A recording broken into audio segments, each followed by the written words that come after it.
When it comes to earning money, you can either sacrifice more or just want less. Hi, I'm Emma, and I am all about living simply and being free. So let's just think about this quote for a minute that I heard the other day.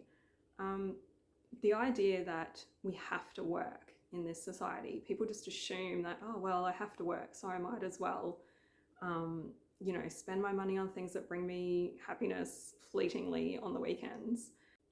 The fact is, we live in a culture where more is always seen as better, but the quest for more is endless. And the fact is, more will never bring you happiness. It will just bring more of wanting more.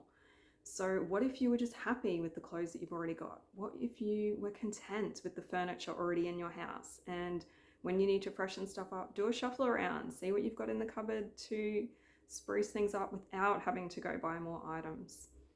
Instead of thinking, oh my gosh, we're outgrowing this place, we need a bigger house because I'm just swamped with all of these things in it. Maybe you just need to do a massive declutter and put a whole bunch of stuff on Marketplace and turn some of that into cash, and also just live in a more simple, peaceful space, because more is always going to cost you more money, which means you need to go to work to earn more money, right? That's the simple math.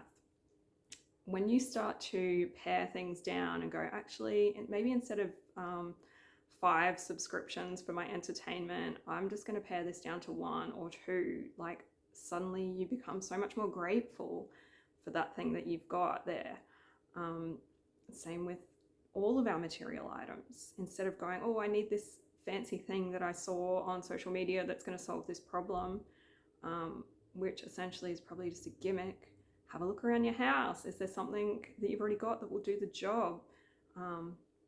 We just live in this world of marketing bombardment, capitalism, consumerism, so while the cost of living is soaring, like I know it, I'm not disputing that, but I'm also looking around and seeing people in massive amounts of debt that they don't need to be in debt for, and just consuming mindlessly. And it's like, okay, maybe we need to take a step back and look at ourselves for a minute and go, actually, what if we just take out everything that doesn't need to be there? Now, what are my base expenses? Now, how much do I actually need to live comfortably? And maybe it's a lot less. I can guarantee it's probably a lot less than what you think that number needs to be.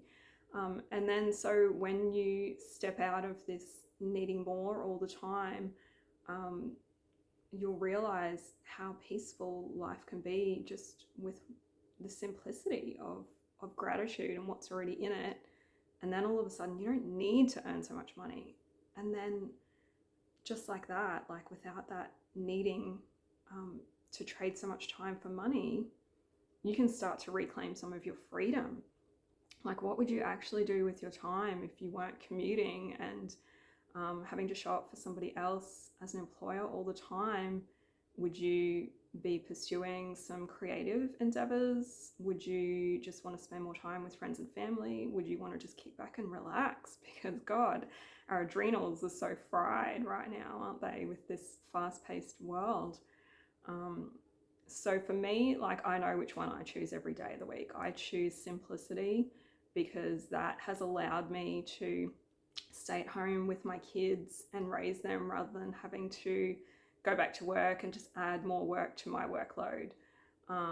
It allowed me to, go back a few years pre-COVID, we actually sold, my ex and with my children, we sold everything at the house because we were just in mortgage stress all the time. So for me, I've always been on this pursuit of freedom. So we sold it all, bought a caravan, and just did the van life thing for 4 years, and like financial freedom right there. Like, that was amazing. We lived off 30 grand a year comfortably, like traveling, doing cool stuff. We could have lived off less. We could have also lived off more, there is no magic number. But now, like, I'm a single mum with 2 teenagers, renting and living on a fairly low income right now, because I choose to not be in the rat race. Like, I did that. I haven't done it for 20 years, but honestly, it was soul crushing for me. I just cannot. So I make money online in this way and that way, any which way I can find. And I was smashing it until 2023 when everything has changed with blogging. So that was my main source of income, and just having to pivot and find other ways. But that is a part of the sacrifice as well, of not having that full-time solid income of working for somebody else. But again, I choose freedom. For me, freedom trumps all. So that it just depends what's the most important to you, but that's it for me. So I mean, if you want to hear how I make ends meet, how I earn money online, let me know in the comments and I will make a video about that. But just going back to the core message of, you can either sacrifice a lot for always needing more, so you're sacrificing your time and your energy by having to show up and earn that money to always have more, a bigger house, a fancier car, the holidays, the Instagram worthy life, or you can just simply want less and be content with that. And let me tell you, there's a lot of peace to be found there.